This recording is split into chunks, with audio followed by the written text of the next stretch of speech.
Hello, everyone. I'm Brian Roten, Senior Reporter at CoStar News Hotels. With me today is Paul Sacco, Chief Growth and Development Officer at PM Hotel Group, and we're going to take a look at the current hotel management agreement environment. So, Paul, thank you so much for being with us today.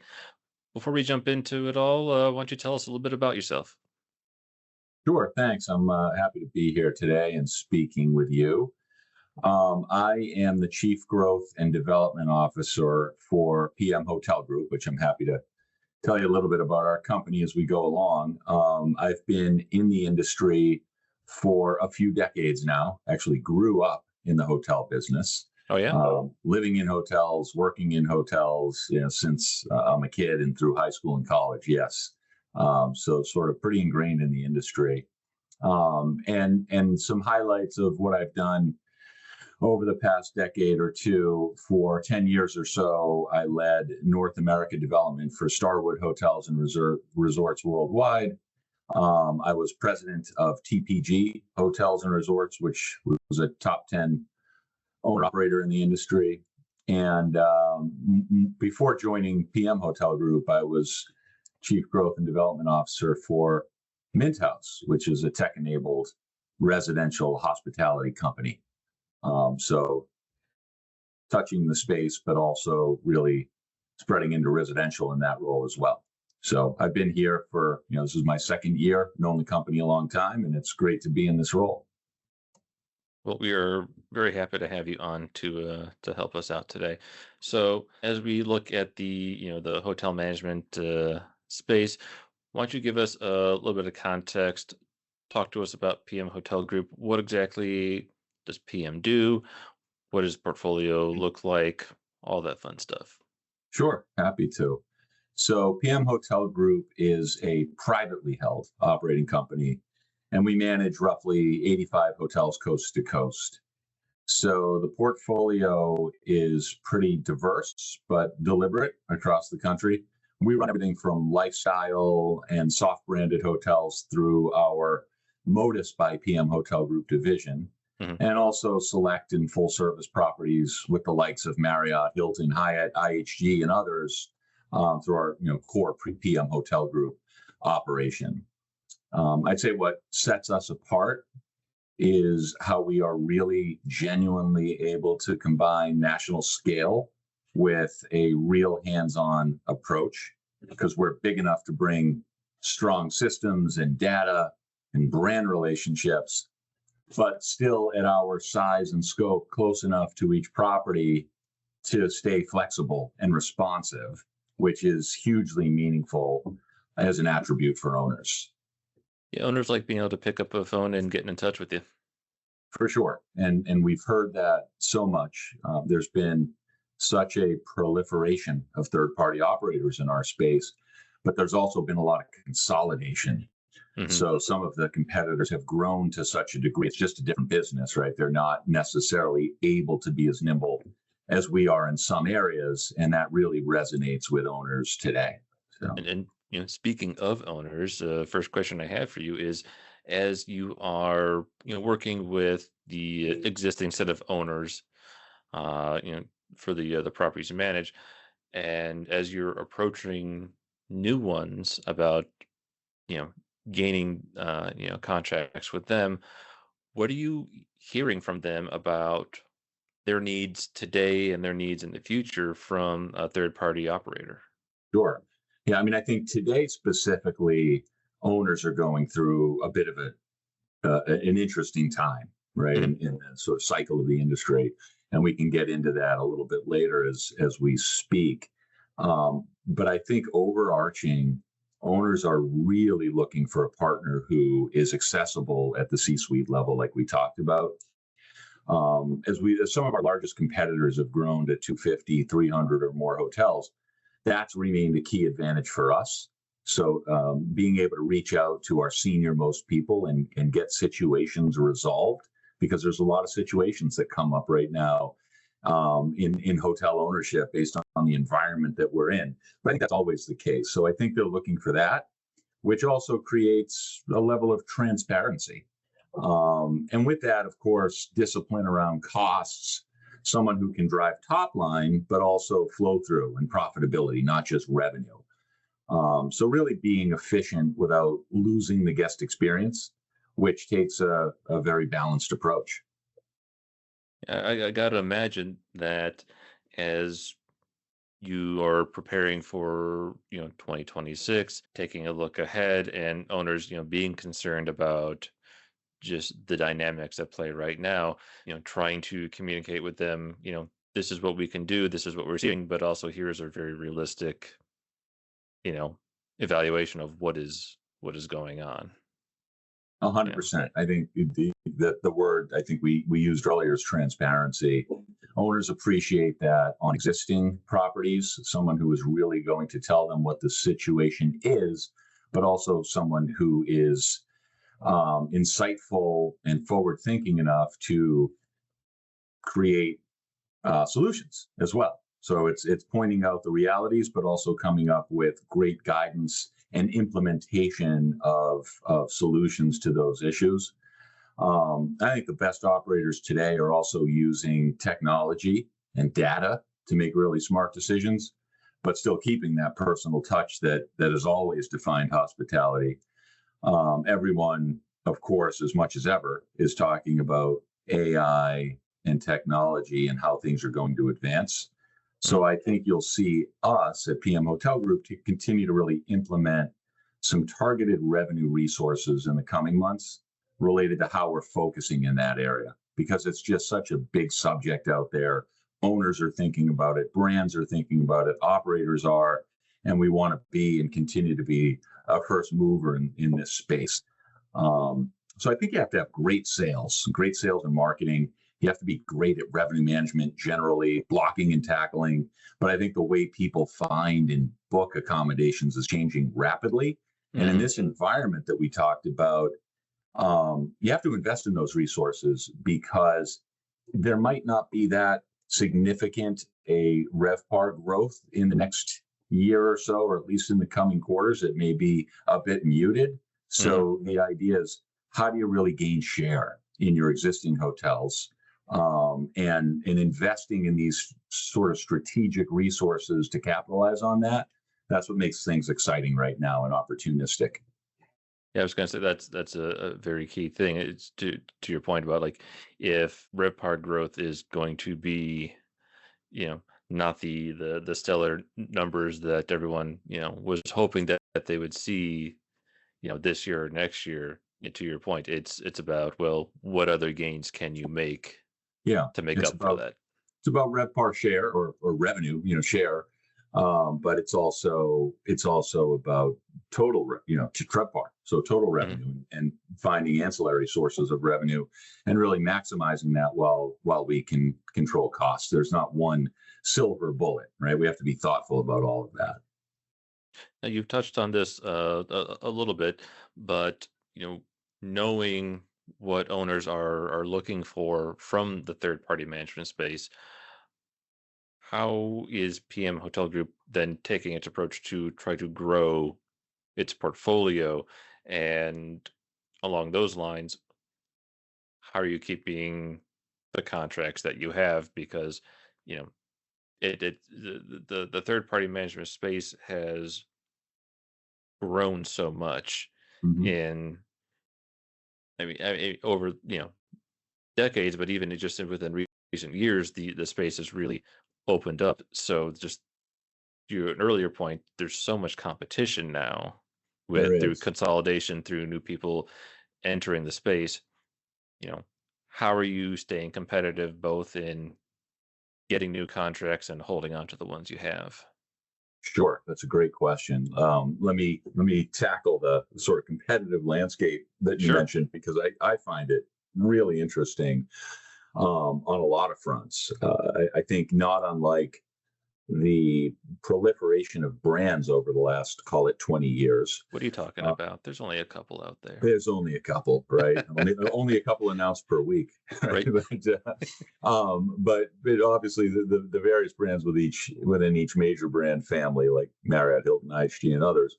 Mhm. But the growth of management companies has been significant in the last 20 years. So yes, it's a very competitive environment right now, but I think that's been driven by a couple of trends.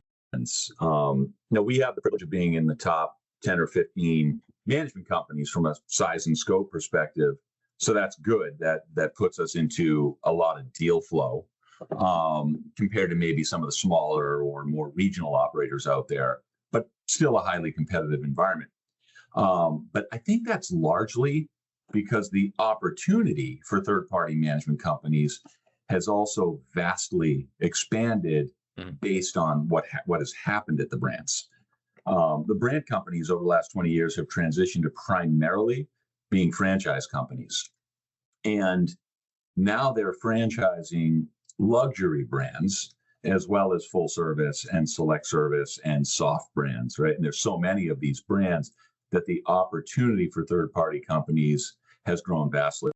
So we're operating everything from select service to lifestyle and luxury assets, we and our competitors.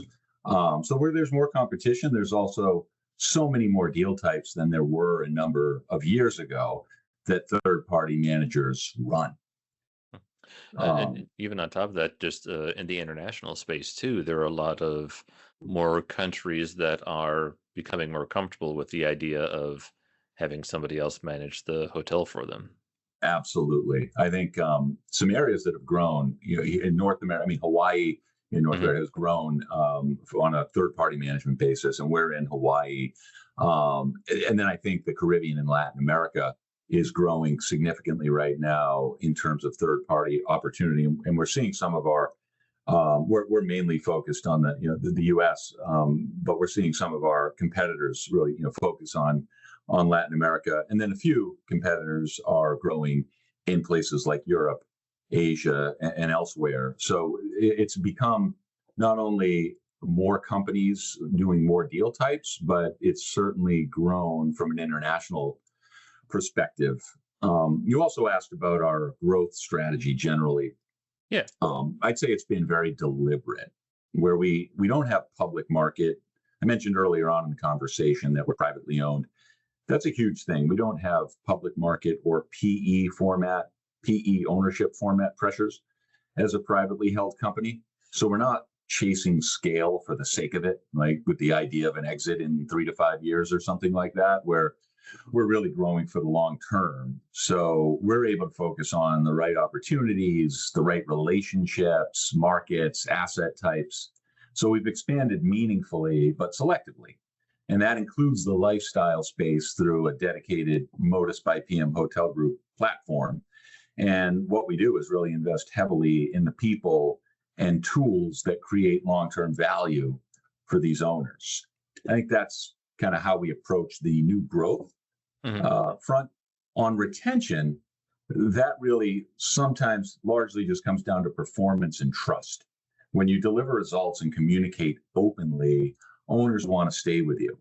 That said, the reality is that retention of existing assets is often driven by transactions. Hmm. So it's always going to be the case that if an owner sells an asset and a third party management does not retain management, that is typically because the asset transacted in the new ownership group had a management company as part of their transaction, which is a very common occurrence in our space. So sometimes those situations happen, but they also create our best case studies because the asset is always part of our legacy and usually a really good story because it signals that often we did well with it, we helped it perform and help the owner create value such that they did capitalize and transact. So it's a really interesting thing when it comes down to retention.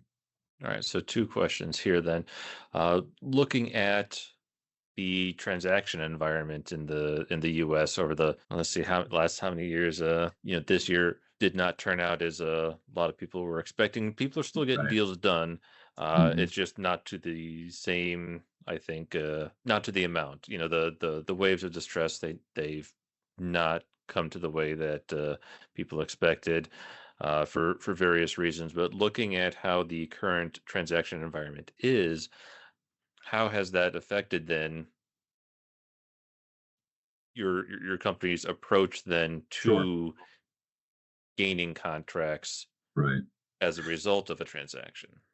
Yeah, no, that's a really good question, because the U.S. hospitality transaction market is really in a transition, right? Hmm.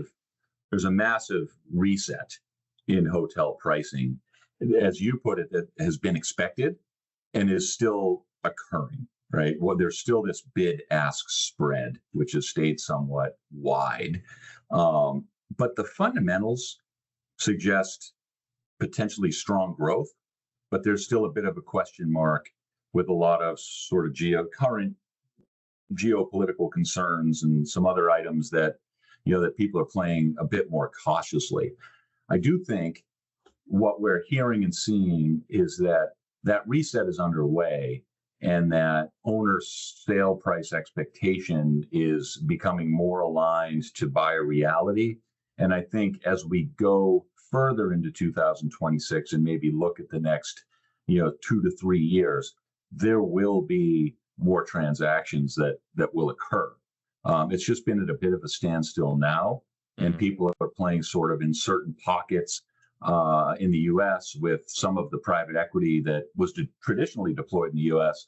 now maybe being deployed in places like Europe. So there's a lot of sort of would-be U.S. deal flow that's moved overseas to some degree, and we're seeing transaction volume in the Caribbean and Latin America. But I think that comes back to the U.S. as this reset occurs. So how that's affected us in the short term, we've actually grown significantly in the last year or two. A little bit of that was through a merger we did with Sightline about Right. a year ago, Yeah. which added some great owners and great assets to the portfolio. But also, we've been taking over a lot of assets where owners are switching management. And that doesn't even necessarily mean that there's been a transaction, Hmm. but these assets may be in markets where we have a certain expertise, in markets where we have really good coverage, with owners that have had success with us in the past and trust us and are looking to us to help them, sort of get to their next transaction by helping them perform really well in their asset. So we've had a whole bunch of deal flow based on that, as well as some acquisitions that we're involved with and some new builds that we're involved with as well. Gotcha. So the follow up then is for hotels that do transact, and you're the operator for that property. What can you do as the manager to try to hold on to that contract with the buyer of that property? Yeah, with the new buyer Yeah. of assets that we maybe currently operate. Yeah. Yeah. No, I think what we can do is really do the best job that we possibly can as stewards of the asset, and really understand what our existing owner is looking for and how we can help them perform the best. And you hope that and surely assume that that terrific performance will be seen by whoever else might come into the asset. What you can't control is whether it's an owner operator Right. or whether it's an operator that is tied to a certain ownership group, a certain management group, an ownership group who's tied to a certain manager for one reason or the other. That happens with every management Oh, company, sure. and there's certain typically asset hold periods for a lot of these assets that might be either 3 to 5 years or 5 to 7 years. So you can't always control it. What you can do is just do the absolute best that you can at understanding the existing owner needs and the existing asset needs, and then also understanding what their sale goal is. And we're often able to bring capital to the project as well. And if perhaps we bring another owner to that asset, we might stay in and manage in that case, which we have in a number of cases as well. So being proactive is important in those situations too. For a really easy question, what as you look ahead, what do you see? Because I mean, things are so clear right now, but what do you believe is in store for the third party management space? You know, over the coming years, and how will PM adapt to it? Sure, that's a great question.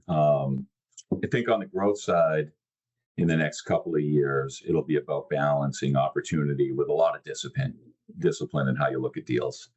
On the operating side, it'll be some of the things that we talked about in terms of being really diligent as to how we operate these assets and really transparent with our ownership groups.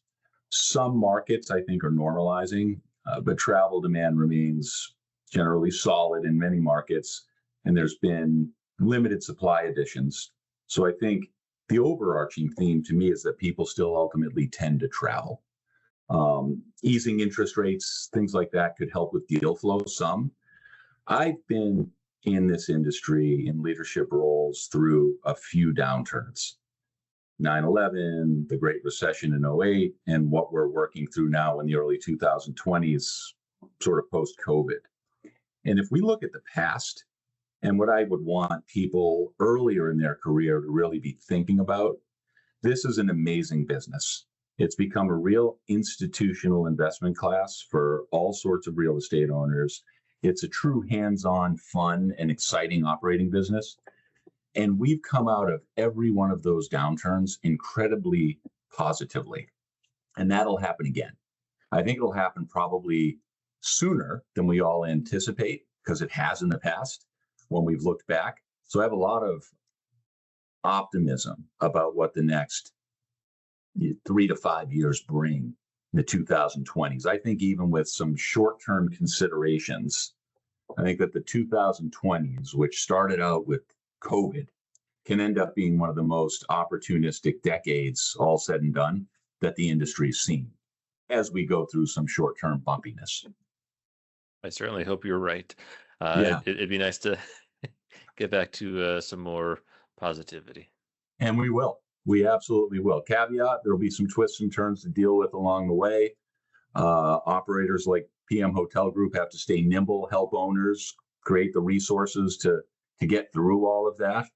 But the industry is going through an interesting transformation on how travelers find and book properties, how AI and technology are playing in, the real proliferation of the lifestyle and experiential space, some of that meshing with residential and how that's playing into hospitality as well.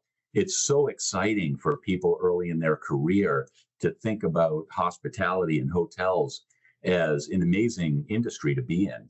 And I think it's going to be a really good next run for the space.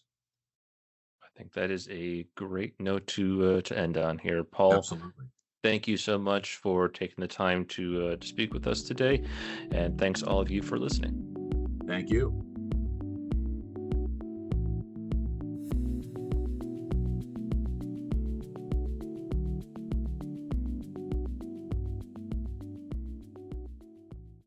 Hi, I'm STR's Isaac Colazo. And I'm co-stars Jan Freitag. And together we are the data geeks behind Tell Me More, a hospitality data podcast work. Every month, we bring you a fresh take on the latest hotel data, insights into the travel trends behind that performance, and the big picture topics you should be thinking about. And we also don't mind getting into some good-natured disagreement from time to time. Hey, when Isaac and I start talking data together, anything can happen, and it usually does. Subscribe to the podcast on Apple Podcasts, Spotify, or wherever you like to listen. Thanks for listening. This episode was recorded November 7th, 2025, and produced and edited by Brian Rote.